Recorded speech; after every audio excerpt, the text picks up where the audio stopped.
আলহামদুলিল্লাহি রাব্বিল আলামিন ওয়াল আকিবাতু লিল মুত্তাকিন ওয়াসসালাতু ওয়াসসালামু আলা সাইয়্যিদিল আমবিয়াই ওয়াল মুরসালিন ওয়া আলা আলিহি ওয়া সাহবিহি আজমাইন। ওয়া ক্বালা আল্লাহু তাআলা ফিল কুরআনিল মাজিদ ইয়াওমা নাদউ কুল্লু উনাসিন বিইমামিহিম। ওয়া ক্বালা আল্লাহু তাআলা ফিল কুরআনিল মাজিদ ওয়া'তাসিমু বিহাবলিল্লাহি জামিআন ওয়া লা তাফাররাকু। ওয়া ক্বালা নবী সাল্লাল্লাহু আলাইহি ওয়াসাল্লাম তারাকতু ফীকুম আমরাইন লান তাজিল্লু মা তামাসসাকতুম বিহিমা কিতাবুল্লাহ ওয়া সুন্নতি রাসূলি।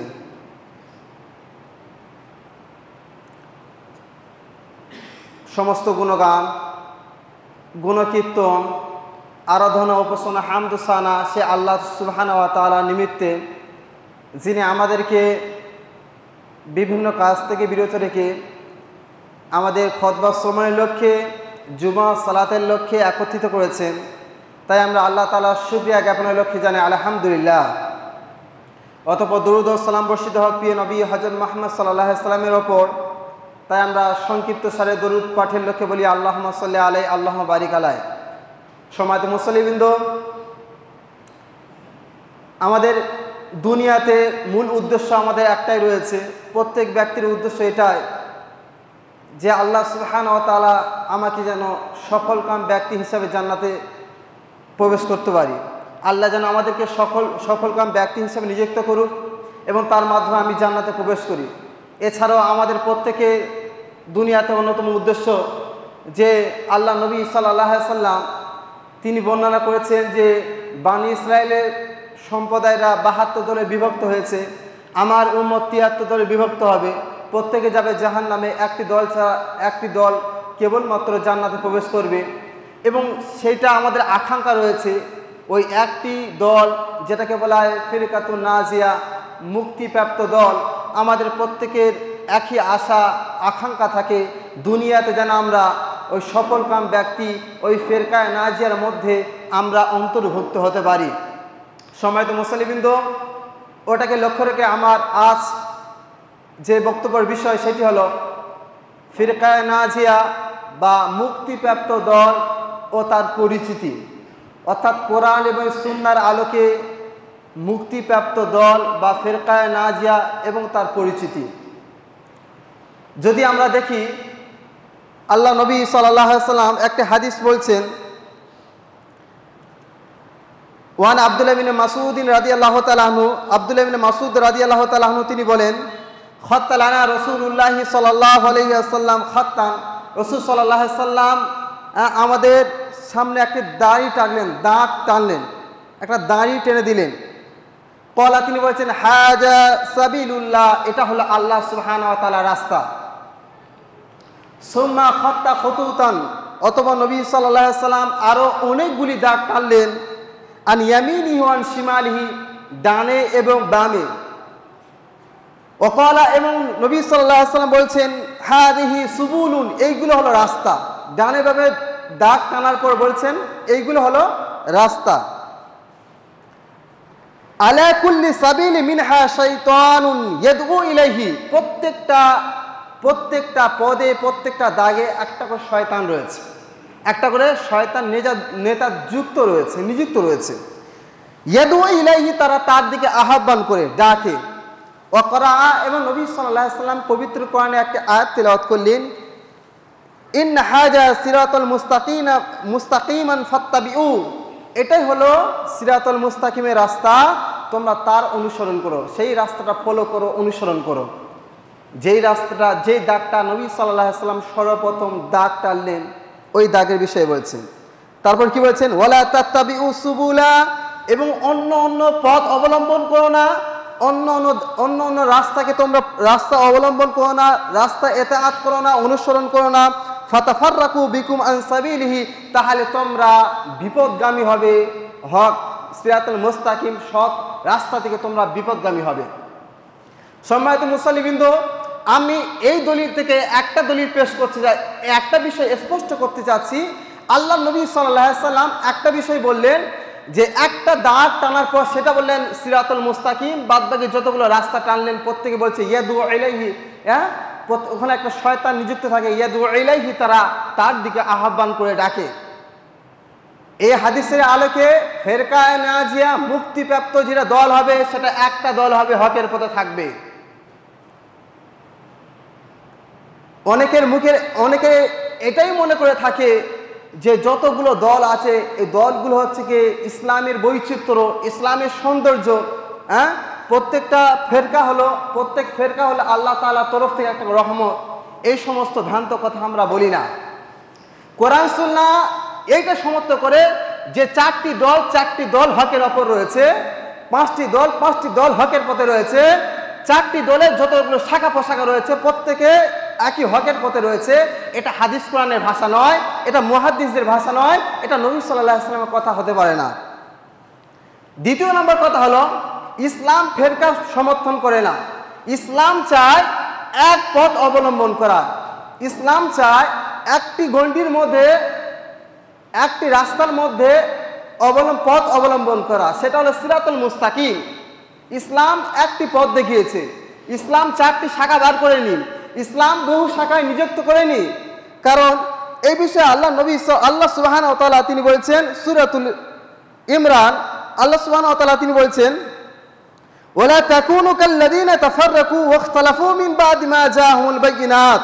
ওয়ালা তাকুনু, তোমরা হয় না, কাল্লাযীনা, ওই সমস্ত ব্যক্তিদের মধ্যে তোমরা হয় না, ওই সমস্ত ব্যক্তিদের মতো তোমরা হয় না, তাফাররাকু ওয়াখতালাফু মিন বাদি মা জাআহুমুল বায়িনাত, যাদের কাছে সুস্পষ্ট দলিল আসার পর মতানৈক্য সৃষ্টি করেছে, পরস্পর বিভেদ হয়ে গিয়েছে, শাখা বিভক্ত হয়ে গিয়েছে, তোমরা তাদের মতো হয় না। কে বলছেন? আল্লাহ সুবহানাহু ওয়া তাআলা বলছেন। সুতরাং মতানৈক্য করে, ইখতিলাফ করে বিভিন্ন শাখায় নিযুক্ত হয়ে যাওয়া, দলে দলে বিভক্ত হয়ে যাওয়া, এটা আল্লাহ তাআলা নিষেধ করেছেন। দ্বিতীয় নম্বর দলিল, আল্লাহ সুবহানাহু ওয়া তাআলা তিনি আরো বলছেন সূরাতুল আনআম 6 নম্বর সূরা 65 নম্বর আয়াতে, কুল, হে নবী তুমি বলে দাও, হুয়াল কাদিরু আলা আইয়াবআসা আলাইকুম আযাবাম মিন ফাওকাকুম। আল্লাহ সুবহানাহু ওয়া তাআলা বলছেন তুমি বলে দাও যে আল্লাহ সুবহানাহু ওয়া তাআলা হুয়া কাদিরুন, তিনি সক্ষম। কি সক্ষম? আইয়াবআসা আলাইকুম আযাবান, তোমাদের শাস্তি দিতে সক্ষম, মিন ফাওকাকুম, তোমাদের উপর থেকে শাস্তি দিতে আল্লাহ তাআলা সক্ষম। তবে কি বলছেন? আও মিন তাহতি আরজুলাকুম, এবং তোমাদের পায়ের নিচেই থেকে অর্থাৎ স্থল থেকে তোমাদের শাস্তি দিতে আল্লাহ সুবহানাহু ওয়া তাআলা সক্ষম। আও ইয়ালবাসিকুম সিয়াবান, এবং বিভিন্ন দলে উপভোক্ত করে একে অপরের দ্বন্দ্ব হাঙ্গামার মাধ্যমে, একে অপরের মাধ্যমে কি করে দ্বন্দ্ব হাঙ্গামার মাধ্যমে তোমাদের শাস্তি দিতে আল্লাহ সুবহানাহু ওয়া তাআলা সক্ষম। এই আয়াত থেকে আমরা বুঝতে পারলাম এখানে তিনটি শাস্তির কথা বলেছেন। আল্লাহ যেন উপর থেকে শাস্তি দিতে সক্ষম, অনুরূপভাবে জমিনের নিচে দিয়ে থেকে শাস্তি দিতে সক্ষম। আল্লাহ তাআলা দুনিয়াতে বিভিন্ন শাখায় বিভক্ত করে দিয়ে তোমাদের শাস্তি দিতেও সক্ষম। সুতরাং এই বিভিন্ন শাখায় বিভক্ত হওয়াটা এটা আল্লাহ তাআলা আযাবের সাথে সম্পৃক্ত করেছে, এটা কোনো রহমতের সাথে সম্পৃক্ত করেনি। তৃতীয় নম্বর দলিল হলো আল্লাহ সুবহানাহু ওয়া তাআলা বলছেন সূরাতুল ইমরান 103 নম্বর আয়াত, ওয়াতাসিমু বিহাবলিল্লাহি জামিয়া ওয়ালা তাফাররাকু। ওয়াতাসিমু, তোমরা আঁকড়ে ধরো, হাবলিল্লাহি জামিয়া ওয়ালা তাফাররাকু, তোমরা একত্রে আল্লাহ তাআলা রজ্জুকে, ইসলামকে তোমরা আঁকড়ে ধরো, ওয়ালা তাফাররাকু, তোমরা বিভক্ত হয়ো না। সুতরাং এখান থেকে পড়া যায় ইসলাম বিভক্ত চায় না, ইসলাম চায় ঐক্য। এই ঐক্য দল, এই একটি রাস্তা সিরাতুল মুস্তাকিম, এই রাস্তা যাবে হচ্ছে কি জান্নাতে।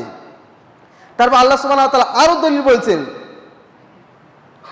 ইন্নাল্লাযীনা ফাররাকু দীনাহুম, নিশ্চয়ই যারা ফাররাকু দীনাহুম, দিনের মধ্যে যারা ইখতিলাফ সৃষ্টি করেছে, মতানৈক্য সৃষ্টি করেছে, ওয়া কানু শিয়াআন, এবং তারা বিভিন্ন দলে উপদলে বিভক্ত হয়ে গিয়েছে, লাস্তা মিনহুম ফি শাইউন, তোমার সাথে তাদের সম্পর্ক নাই, কোনো সম্পর্ক নাই।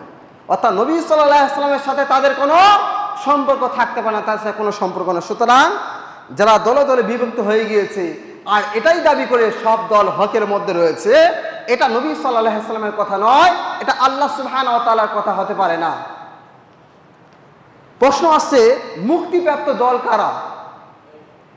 মুক্তিপ্রাপ্ত দল কারা? এই বিষয়ে আল্লাহ নবী সাল্লাল্লাহু আলাইহি ওয়াসাল্লাম তিনি বলছেন হাদিসের মধ্যে, ইন্না বানি ইসরাঈলা তাফারাকু, ইন্না বানি ইসরাঈলা তাফারাকাত আলা 72 মিল্লাতান, অর্থাৎ বানি ইসরায়েল 72 ভাবে বিভক্ত হয়ে গিয়েছে। তাফাররিকুম উম্মতি আলা 73 মিল্লাতুন, এবং আমার উম্মত 72 দলে বিভক্ত হবে, 73 দলে বিভক্ত হবে। কুল্লুহুম ফিন্নার, প্রত্যেকে জাহান্নামে যাবে, ইল্লা মিল্লাতা ওয়াহিদাতান, একটি দল ব্যতীত। সাহাবা একরাম তারা উদ্দীপনা হয়ে গেল, কোন দলটা? 72টি দল জাহান্নামে যাবে, কোন দলটা জান্নাতে যাবে, ফিরকায়ে নাজিয়া হবে?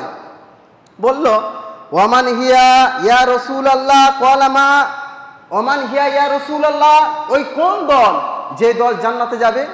রাসূল সাল্লাল্লাহু আলাইহি ওয়াসাল্লাম বলছেন, মা আনা আলাইহি ওয়া আসহাবিহি, আমি এবং আমার সাহাবাগণ যেই মতের ওপর দৃঢ়তা রয়েছে, যে মতের ওপর প্রতিষ্ঠিত রয়েছে, এই মত পথকে যারা আঁকড়ে ধরবে তারাই হচ্ছে কে ফিরকায়ে নাজিয়া। ওপরে একটা হাদিস রয়েছে ওয়াহিয়াল জামাআতুন, সেটা হলো জামাত। এই হাদিসে আমাদের ব্যাখ্যা প্রয়োজন রয়েছে। প্রথম নাম্বার ব্যাখ্যা হলো, এই হাদিসে ব্যাখ্যা করতে গিয়ে কিছু মুহাদ্দিসগণ স্পষ্টভাবে সেই তাবিদের মধ্যে ব্যাখ্যা করেছেন।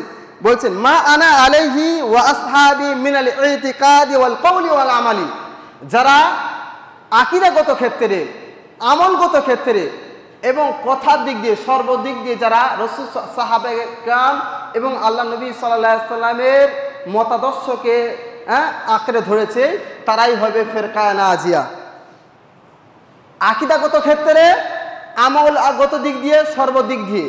তাহলে আমাদের ভাবতে হবে, বুঝতে হবে রাসূল সাহাবায়ে কেরামরা কেমনভাবে শরিয়াত মানতেন, সাহাবায়ে কেরামরা কেমনভাবে আকীদা পোষণ করতেন, সাহাবায়ে কেরামদের জিকির আসগার, তাদের কল কেমন ছিল, কথাবার্তা কেমন ছিল শরিয়াতের বিষয়ে, এগুলো আমাদেরকে ফলো করতে হবে। কারণ আল্লাহ নবী সাল্লাল্লাহু আলাইহি ওয়াসাল্লাম, আল্লাহ সুবহানাহু ওয়া তাআলা তিনি বলছেন ফাইন আমানু মিসলি মা আমানতুম বিহি ফাকাদ ইহতাদাউ ওয়া ইন তাওয়াল্লাউ ফাইন্নামা হুম ফি শিকাকিন ফাইন আমানু বিমিসলি আমানতুম, ফাইন আমানু, যদি তারা ঈমান আনে, বিমিসলি মা আমানতুম, যেমন ভাবে তোমরা ঈমান এনেছো, ফাকাদ ইহতাদাউ, তাহলে তারা হেদায়েত প্রাপ্ত হবে। অর্থাৎ সাহাবাদের মতো যদি তারা ঈমান আনে, তারা যদি সাহাবীদের মতো ঈমান আনে, তবেই তারা হেদায়েত প্রাপ্ত হবে। ওয়া ইন তাওয়াল্লাউ, যদি মুখ ফিরিয়ে নেয়, ফাইন্নাহুম ফি শিকাকিন, তাহলে তারা ফাসাদের মধ্যে লিপ্ত হলো, বিরোধিতার মধ্যে লিপ্ত হলো। সুতরাং এখানেও এটা আল্লাহ তাআলা পবিত্র কোরআনের মধ্যে বলছেন সাহাবীদের মতো ঈমান আনতে হবে। বড় দুঃখজনক বিষয় হলো এটাই, আমরা মাসআলার ক্ষেত্রে নির্দিষ্ট একটি মাসলাককে ফলো করি, আকীদাগত ক্ষেত্রে আবার অনেক জায়গায় ফলো করি, তখন সাহাবীদের মাসলাককে আমরা মানি না। আমরা দাবি করি তাবিঈদের মাসলাক মানি, ইমামে আবু হানিফার ক্ষেত্রে তখন এই মাসলা আকীদার ক্ষেত্রে আমরা মানি না। আমরা সাহাবীদের ক্ষেত্রে, আকীদার ক্ষেত্রে অনেক তারতম্য রয়েছে, অথচ আমরা দাবি করি আমরাই হচ্ছে কি আহলে সুন্নাহ ওয়াল জামা, আমরাই হচ্ছে কি প্রকৃত জান্নাতি। এটা তাদের ভ্রান্ত মতবাদ। তৃতীয় নম্বর বিষয়, জামাতের ব্যাখ্যা দেব। আব্দুল্লাহ ইবনে আব্বাস রাদিয়াল্লাহু তাআলা, আব্দুল্লাহ ইবনে মাসউদ রাদিয়াল্লাহু তাআলা আনহু তিনি বলছেন আল জামাআতু মা ওয়াফাকাল হাক্কু, মা ওয়াফাকাল হাক্কান, হাক্কুন, জামাত হলো মা ওয়াফাকাল হাক্কুন, জামাত হক হলো, হকের অনুগামী দল হলো জামাত, হকের অনুগামী। অর্থাৎ আল জামাআতু মা ওয়াফাকাল হাক্কুন, জামাত হলো হকের অনুগামী, জামাত হলো হকের অনুগামী। ওয়া ইন কুনতা ওয়াহদাকা, যদি তুমি একাকী হও না কেন, যদি তুমি একজন হকের পথে থাকো না কেন, ওইটাই হবে জামাত। এই জামাতের অর্থ এক শ্রেণীর ব্যক্তিরা আমাদের মগজ ঢোলাই করে দিয়েছে যে জামাত বলতে পৃথিবীর মধ্যে সেটা, ইসলামের মধ্যে সেটা যেটা সর্বোত্তম বড় জামাত, সেটাই হলো জামাত। না, জামাতের ব্যাখ্যা এমনটা দেয়নি। আব্দুল্লাহ বিন মাসউদ রাদিয়াল্লাহু তাআলা আনহু জামাতের ব্যাখ্যা এটাই দেয়নি। আব্দুল্লাহ বিন মাসউদ বলছে আল জামাআতু, জামাত হলো মা ওয়াফাকাল হক, যেটা হকের অনুগামী। ওয়া ইন কুনতা ওয়াহদাকা, যদি তুমি একজনই হও না কেন, হকের পথে একজনই থাকো না, ওটাই হবে জামাত। এবারে আমরা আসি ফিরকায়ে নাজিয়ার বিষয়ে মুহাদ্দিসদের ভাষা কেমন। আমরা অনেকে জানি আমরা আহলুল হাদিস, কিন্তু আহলুল হাদিস দাবি করলে যে জান্নাতে যেতে হবে এমন বিষয় নয়, জান্নাতে আমরা যাব এমন কথা নয়। আমরা হাদিসের অনুসরণ আমাদের যদি পুঙ্খানুপুঙ্খ বিদ্যমান থাকে, তবেই আমরা জান্নাতে যেতে পারবো। অনেক ফেরকায় বিভক্ত অনেকে ব্যক্তি রয়েছে, তাদের ফেরকা হিসাবে তাদের নাম থাকতে পারে, কিন্তু সেও যদি ওই দল থেকে কোরআন এবং সুন্নাহ অনুসরণ করে সেও যাবে জান্নাতে। নাম হিসাবে আপনি নাজাতের সাথে সম্পর্ক নয়, নামের সাথে সফলতা সম্পর্ক নয়, আমল আকীদার সাথে সফলতার সম্পর্ক। তবে আকীদাগত ক্ষেত্রে, আমলগত ক্ষেত্রে, কোরআন এবং সুন্নাহর ক্ষেত্রে কারা অধিক নিকটবর্তী, এই ক্ষেত্রে ফেরকায়ে নাজিয়া বিষয়ে মুহাদ্দিসিনগণ কিছুটা নাম উল্লেখ করেছেন। প্রথম নাম্বার দলিল আন মুআবিয়া বিন কুররা রাদিয়াল্লাহু তাআলা আনহু আনা আবিহি, মুআবিয়া বিন কুররা রাদিয়াল্লাহু তাআলা আনহু বলেন, তিনি তার বাবা থেকে বর্ণনা করেছেন, ক্বালা রাসূলুল্লাহ সাল্লাল্লাহু আলাইহি ওয়াসাল্লাম, তিনি বলেন আমি রাসূল সাল্লাল্লাহু আলাইহি ওয়াসাল্লামের কাছে শুনেছি, রাসূল সাল্লাল্লাহু আলাইহি ওয়াসাল্লাম বললেন, ইজা ফাসাদা আহলুশ শাম, যখন আহলে শামের মধ্যে অরাজকতা সৃষ্টি হবে, ফাসাদ সৃষ্টি হবে, ফালা খায়রু ফিকুম, তোমাদের মধ্যে কোনো কল্যাণ থাকবে না। লা তাজালু তাইফাতুম মিন উম্মতি মানসুরিনা, লা তাজালু তাইফাতুন, অতি শিগগিরই একটি দল আসবে, একটি দল সর্বদা প্রতিষ্ঠিত থাকবে আমার উম্মতের মধ্যে বিজয়ী। লা ইয়াজুরুহুম মান খাযালাহুম হাত্তা তাকুমুস সাআহ, লা ইয়াজুরুহুম মান খাযালাহুম, তাদেরকে যারা লাঞ্ছিত করার চেষ্টা করবে কিয়ামত পর্যন্ত তাদের লাঞ্ছিত করতে পারবে না। ক্বালা মুহাম্মদ বিন ইসমাইল, ইমাম বুখারী রাহমাতুল্লাহ আলাইহি তার শিক্ষক বলছেন, মুহাম্মদ বিন ইসমাইল বলছেন, ক্বালা আলী ইবনুল মাদানী, ইমাম বুখারীর শিক্ষক মুহাম্মদ বিন ইসমাইল, অর্থাৎ মুহাম্মদ বিন ইসমাইল হলেন ইমাম বুখারী, তার শিক্ষক হলেন আলী ইবনুল মাদিনী রহমতুল্লাহ আলাইহি, তিনি বলছেন হুম আসহাবুল হাদিস, তারাই হলেন আহলুল হাদিস। তিরমিজি হাদিস খুলবেন 2195 নম্বর হাদিস, তিরমিজি 2195 নম্বর হাদিস। ইমাম বুখারী হাদিসে ইমাম বুখারী তার উস্তাদ আলী ইবনুল মাদিনী তিনি স্পষ্ট বর্ণনা করেছেন, তার জন্ম 161 হিজরিতে, মৃত্যু 234 হিজরিতে। তিনি সেই যুগে বলেছেন সেই ফেরকায়ে নাজিয়া হবে আহলুল হাদিস। দ্বিতীয় দলিল, এ বিষয়ে নবী সাল্লাল্লাহু আলাইহি ওয়াসাল্লাম একজন সাহাবী ছিলেন, আবু সাঈদ খুদরি রাদিয়াল্লাহু তাআলা আনহু। তিনি যখন কোনো সাহাবীদেরকে শুভেচ্ছা বিনিময়ের পর তিনি একথাই বলতেন, ফাইন্নাকুম খুলুফুনা ওয়া আহলুল হাদিস বা'দানা, তোমরা হলে আমাদের পরবর্তী বংশধর এবং আমাদের পরবর্তী আহলুল হাদিস। হাদিসটা কোথায় রয়েছে? খাতিব আল বাগদাদি সারফু আসহাবুল হাদিস, তিনি হাদিস বর্ণনা করেছেন 12 পৃষ্ঠাতে। ইমাম হাকিম স্বয়ং হাদিসটাকে সহিহ বলেছেন, প্রথম খণ্ড 88 পৃষ্ঠা। নাসির আলবানী হাদিসটাকে আল হাদিস সহিহার মধ্যে অন্তর্ভুক্ত করেছেন। চতুর্থ নম্বর দলিল হলো ইমরান বিন হুসাইন রাদিয়াল্লাহু তাআলা আনহু থেকে বর্ণিত। ইমরান বিন হুসাইন রাদিয়াল্লাহু তাআলা আনহু, হাদিস রয়েছে আবু দাউদ 2484 নম্বর হাদিস, লা তাজালু তাইফাতুন মিন উম্মাতিন ইউকাতিলুনা আলাল হাক্কিন, লা তাজালু তাইফাতুন, সর্বদা একটি দল, মিন উম্মতি, আমার উম্মতের মধ্যে সর্বদা একটা দল, ইউকাতিলুনা আলাল হক, হকের ওপর তারা জিহাদ করবে, হকের ওপর তারা আন্দোলন করবে, জাহিরুন আলাল হক, হকের ওপর তারা প্রতিষ্ঠিত থাকবে, হকের ওপর আন্দোলন করবে, আলা মান নাওয়াআহুম হাত্তা ইউকাতিলু আখিরুহুম মাসিহুদ দাজ্জাল, এবং তারা শত্রুর উপর বিজয়ী লাভ করবে, যারা শত্রু তাদের উপর বিজয়ী লাভ করবে, এমনকি মাসিহুদ দাজ্জালের সঙ্গেও তারা জিহাদ করবে। এই দলের বিষয়ে হাদিসে ব্যাখ্যা করতে গিয়ে ইমাম আহমদ বিন হাম্বল, তার জন্ম হচ্ছে 164 হিজরিতে, মৃত্যু 241 হিজরিতে, তিনি বলছেন ইল্লাম ইয়াকুনু আসহাবাল হাদিস ফালা আদরি মানহুম, বলছে ইল্লাম ইয়াকুনু আসহাবাল হাদিস ফালা আদরি মানহুম, তারা যদি আহলুল হাদিস না হয় তো তারা কারা আমি জানি না। কে বলছেন? ইমাম আহমদ বিন হাম্বল বলছেন, তিনি 10 লক্ষ হাদিস সাহাবী ছিলেন, তিনি বলছেন এই দলটা যদি আহলুল হাদিস না হয় তারা কোন দল আমি আমার জানা নাই। পঞ্চম নম্বর দলিল, আল্লাহ সুবহানাহু ওয়া তাআলা তিনি বলেছেন বানি ইসরাইল, সূরাতুল বানি ইসরাইল 17 নম্বর সূরা 71 নম্বর আয়াত। বানি ইসরাইলে আল্লাহ নবী সাল্লাল্লাহু আলাইহি ওয়াসাল্লাম উক্ত সূরায় বলছেন, আল্লাহ সুবহানাহু ওয়া তাআলা বলছেন ইয়াউমা নাদউ কুল্লু উনাসিন বিইমামিহিম ইয়াউমা নাদউ, অর্থাৎ সেদিন কিয়ামতের ময়দানে নাদউ তাদেরকে আহ্বান করব, কুল্লু ইমামিন ইয়াউমা নাদউ কুল্লু উনাসিন বিইমাহিম, সেদিন প্রত্যেকটা সম্প্রদায় তাদের ইমাম সহ আহ্বান করব। সেদিন প্রত্যেক ব্যক্তিদের ইমাম সহ আহ্বান করব, প্রত্যেক সম্প্রদায় ইমাম সহ আহ্বান করব, ডাকবো। এই কোরআনের আয়াতে ইমাম ইবনে কাসির রাহমাতুল্লাহ আলাইহি তিনি ব্যাখ্যা করতে গিয়ে তিনি বলছেন, হাদা আকবারু শরফিন লি আসহাবুল হাদিস, আহলে হাদিসদের জন্য এটা সর্বোত্তম মর্যাদা।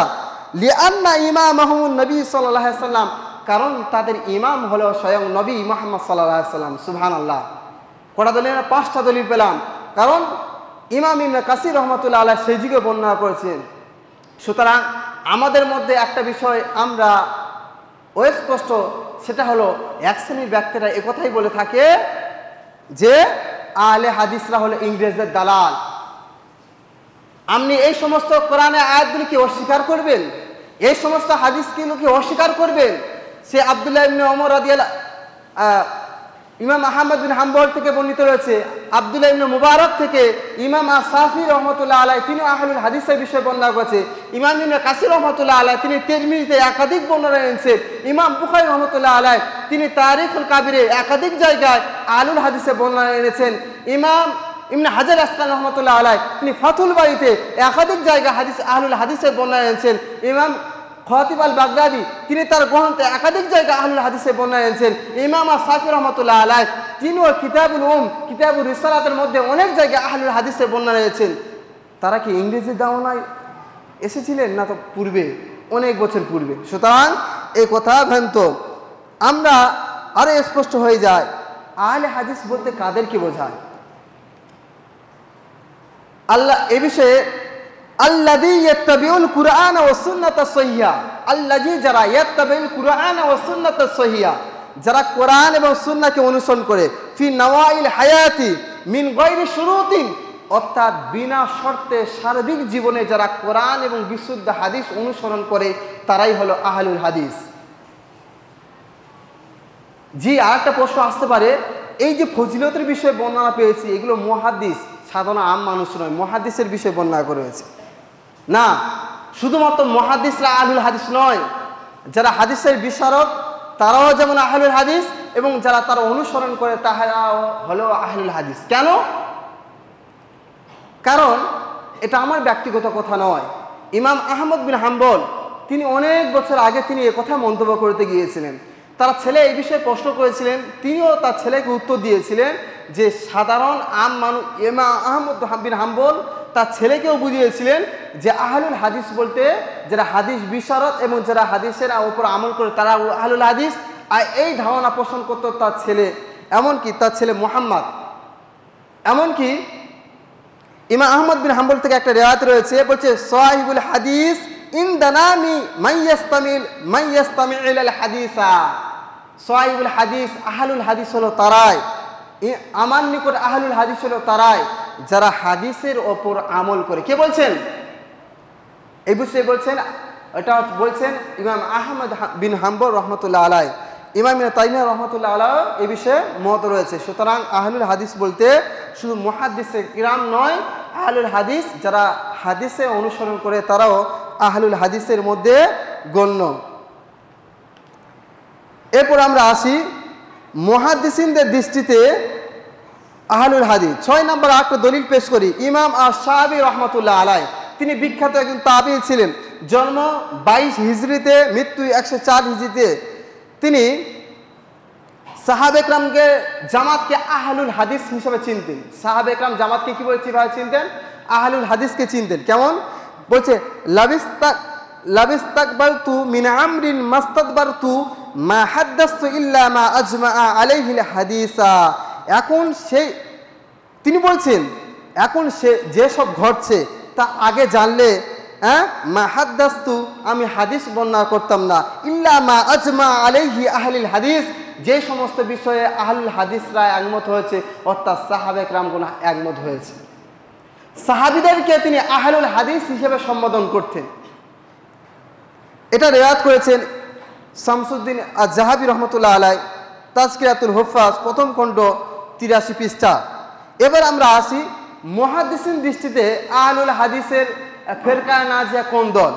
মুহাদ্দিসিনদের দৃষ্টিতে ইমাম আশ-শাফি রাহমাতুল্লাহ আলাইহি তিনি বলছেন আহলুল হাদিস ফি কুল্লি জামানিন কাসাহাবাতি ফি জামানিহিম, প্রত্যেক জামানায় আহলুল হাদিসরা হলো মেঘ স্বরূপ। মেঘ মানে বুঝতে পারছেন, মেঘ স্বরূপ। প্রত্যেক জামানায় আহলুল হাদিসরা হলো মেঘ স্বরূপ। মেঘ যেমন মানুষের তাপমাত্রা থেকে প্রতিরোধ করে, তাপ থেকে প্রতিরোধ করে, অনুরূপভাবে আহলুল হাদিসরা হলো শরিয়াতের ক্ষেত্রে নিরাপদে রেখে দেয়, শরিয়াতকে হেফাজত করে নিরাপদে রেখে দেয়, শরিয়াত থেকে তারা সুরক্ষিত রেখে দেয়। দ্বিতীয় নাম্বার ইমাম আশ-শাফি রাহমাতুল্লাহ আলাইহি আরেকটি রিওয়ায়াত রয়েছে, ইজা রাআইতু সাহিবুল হাদিসিন ফাকাআন্নী রাআইতু আহাদান মিন আসহাবি রাসূল সাল্লাল্লাহু আলাইহি ওয়াসাল্লাম, আমি যখন কোনো আহলুল হাদিসকে দেখি তখন যেন স্বয়ং নবী সাল্লাল্লাহু আলাইহি ওয়াসাল্লামের কোনো সাহাবীদেরকে দেখি। শুধু তাই নয়, ইমাম ইবনে তাইমিয়া রাহমাতুল্লাহ আলাইহি তিনি বলেছেন আহলুল হাদিস ফি আহলিল ইসলাম, আহলে হাদিসের মর্যাদা হলো ইসলামের মধ্যে আহলুল হাদিসের মর্যাদা হলো কা আহলিল ইসলামি ফি আহলিল মিলালি, যেমনভাবে অন্য অন্য সম্প্রদায়ের মধ্যে ইসলাম ধর্মে যতটা মর্যাদা, অনুরূপভাবে ইসলামের মধ্যে যতগুলো দল রয়েছে এই দলের মধ্যে আহলুল হাদিসের মর্যাদা। সুবহানাল্লাহ। এছাড়া হারুন রশিদের কথা শুনছি, বাদশাহ হারুন আর রশিদ তিনি মৃত্যুবরণ করেছে 193 হিজরিতে। তিনি বলছেন তলাবতু আরবাআতান ফাওয়াজাদতুহা তলাবতু আরবাআতুন ফাওয়াজাদতুহা মিন আরবা ফি আরবাইন, আমি 4টি বিষয়ে আমি অন্বেষণ করেছি। তলাবতুল কুফরু, আমি কুফরকে অন্বেষণ করেছি। ফাওয়াজাদতুহু ফিল জাহমিয়া, আমি জাহমিয়া দলের মধ্যে পেয়েছি। ও তলাবতুল কালামি ও শাআবি, আমি ঝগড়া এবং কূটতর্ক আমি তালাশ করেছি, অন্বেষণ করেছি। ফাওয়াজাদতুহু ফি মু'তাজিলা, আমি মু'তাজিলা সম্প্রদায়ের মধ্যে পেয়েছি। ওয়া তালাবতুল কিযবা ফাওয়াজাদতুহু ইনদা রাফিজিয়া, এবং আমি মিথ্যা অন্বেষণ করেছি, আমি রাফিজিয়াদের মধ্যে পেয়েছি। ওয়া তালাবতুল হাক্কুন ফাওয়াজাদতুহু মা আসহাবিল হাদিস, এবং আমি হক তালাশ করেছি, আমি পেয়েছি আসহাবুল হাদিস, আহলুল হাদিসের মধ্যে। কে বলছেন? বাদশাহ হারুন আর রশিদ। এছাড়া আরো যায় এই বিষয়ে ইমাম গাজ্জালি রহমতুল্লাহ, ইমাম আব্দুল কাদের জিলানী, আমরা নাম শুনেছি। ইমাম আব্দুল কাদের জিলানী তিনি বলছেন বুনিয়াতু তালিমের মধ্যে ফাআম্মাল ফিরকাতুন নাজিয়া ফাহিয়া আহলুস সুন্নাহ, ফাআম্মাল ফিরকাতুন নাজিয়া, ফিরকা নাজিয়া হলো আহলে সুন্নাহ ওয়াল জামাআতি, আহলে সুন্নাহ ওয়াল জামাত। কোয়ালা আহলে সুন্নাহ, যার অপর নাম হচ্ছে আহলে সুন্নাহ, লা ইসমু লাহুন ইল্লা ইসমুন ওয়াহিদুন, তার কোনো নাম নাই, সেই নাম হলো একটি মাত্র নাম ছাড়া, ওয়া হুয়া আসহাবুল হাদিস, তারাই হলো আহলুল হাদিস। কে বলছেন? ইমাম এটা আব্দুল কাদের জিলানী বলছেন। ফিরকা নাজিয়া আহলে সুন্নাহ ওয়াল জামাত, আহলে সুন্নাহ জামাত বলতে এই আহলে সুন্নাহ ওয়াল জামাত নয়, নামধারী নয়, যারা শিরকের সাথে আপোষ রয়েছে, যারা বেদাতের সাথে আপোষ রয়েছে, যারা কোরআনকে নিজের পেটের মাংসকে বৃদ্ধি করার জন্য পেট পূজায় লিপ্ত হয়েছে, যারা বিভিন্ন বেদাতের মধ্যে লিপ্ত রয়েছে, তারা আহলে সুন্নাহ ওয়াল নয়, তারা হচ্ছে কি আহলুল বিদআ ওয়াল জামাত, আহলে সুন্নাহ ওয়াল নয়। নাম হতে পারে সুন্দর। আব্দুল কাদের জিলানী এ বিষয়ে মন্তব্য করেছেন যে আহলে সুন্নাহ ওয়াল জামাতের অপর কোনো নাম নেই, একটি নাম ছাড়া, ওহুয়া আসহাবুল হাদিস, সেটাই হলো আহলুল হাদিস। বুনিয়াতুত তালিবিন খুলবেন। আব্দুল ইবনে মুবারক জন্ম 155 হিজরিতে, মৃত্যু 204 হিজরিতে। তিনি বলছেন হুম ইনদি আহলুল হাদিস, আমার নিকট মুক্তিপ্রাপ্ত দল হলো আহলুল হাদিস। ক্বালা আসবুতুন নাস, তারাই হলো সর্বাধিক হকের ওপর প্রতিষ্ঠিত, আলা সিরাতুল মুস্তাকিমের ওপর প্রতিষ্ঠিত, ও আসহাবুল হাদিস, তারাই হলো আহলুল হাদিস। এছাড়া ইমাম আহমদ বিন হাম্বল তিনি বলছেন লাইসা কওমুন ইনদি খায়রান, আমার কাছে কোনো কল্যাণকর কোনো দল নেই, মিন আহলিল হাদিসিন, আহলে হাদিসের চেয়ে আমার কাছে কল্যাণকর কোনো ভালো কোনো দল হতে পারে না। লা ইয়ারিফুনা ইল্লাল হাদিসা, তারা হাদিস ছাড়া কিছু বোঝে না। আহলুল হাদিসরা হাদিস ছাড়া কোনো বুঝে না, তারা কাউকে তোয়াক্কা করে না, তারা হাদিসকে প্রাধান্য দেয়। মশলাগত বিষয়ে যতগুলো ইখতিলাফ হোক না কেন, তারা একটাকে প্রাধান্য দেয়, ওমা আতাকুমুর রাসূল ফাখুযুহু ওমা নাহাকুম আনহু ফান্তাহু। ফাইন তানাজাতুম ফি শাইইন ফারুদ্দু ইলাল্লাহি ওয়া রাসূলিহি, যখন তাদের ভিতরে মতানৈক্য সৃষ্টি হয় তারা আল্লাহ এবং তার রাসূলের কাছে ফিরে যায়। এটাই হলো আহলুল হাদিসের মাসলাক। আরেকটি পয়েন্ট বলে শেষ করে দেবো। ইমাম আবু দাউদ তিনি বলেছেন যে আহলুল হাদিসরা যদি পৃথিবীতে না থাকতো তো ইসলাম মিটে যেত। আহলুল হাদিসরা যদি পৃথিবীতে না থাকতো তাহলে ইসলাম দুনিয়া থেকে মিটে যেত। সুতরাং আহলে হাদিসের মর্যাদা প্রচুর রয়েছে, এটা আমাদের বুঝতে হবে। নামধারী আহলুল হাদিস হলে জান্নাতে যাওয়া যায় না। আবারও পরিষ্কার বলছি, আহলে হাদিস নাম থাকলে যে তারাই জান্নাতে যাবে এমন কথা নয়। অন্য অন্য ব্যক্তিরা যদি, অন্য অন্য ফেরকার ব্যক্তিরা যদি, তারাও যদি কোরআন সুন্নাহকে আঁকড়ে ধরার চেষ্টা করে, তাদেরও যদি আকীদা শুদ্ধ থাকে, তাদের যদি আমল শুদ্ধ থাকে, তারাই হবে জান্নাতি। নামের সাথে সম্পৃক্ত নয়, আকীদা আমলের সাথে সম্পৃক্ত।